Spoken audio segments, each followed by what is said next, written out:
In this video, let me teach you the way that you can set privacy settings on your Dailymotion video. Whether you're trying to make your video private or public, let me show you the steps that you need to follow. Open up dailymotion.com and then head over to the profile section on the top right. Click on Studios. Through the Studio section of the Dailymotion, you can customize your videos and your channel. Now, in order to set the privacy settings, you need to select a video.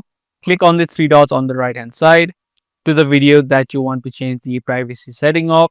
Click on Edit, and if you scroll down a bit, you'll see the section of Public, Private, or Password Protected. By default, public means anyone on Dailymotion can view your video. Private, meaning people with the link to the video can only view the video. And lastly, password protected means even if the people have link to the video, they'll need to add in a password that you've set.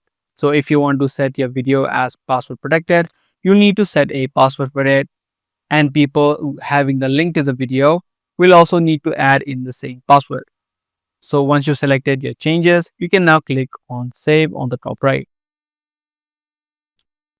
Once that is complete, your changes will be saved, and if you head back, your privacy settings status will be added to the top next to the video. So that's all there is to setting up privacy or changing the privacy settings on the Dailymotion. Do hope this guide video did help you out. If it did, be sure to subscribe. That's going to be all for today. I'm going to see you guys in the next one.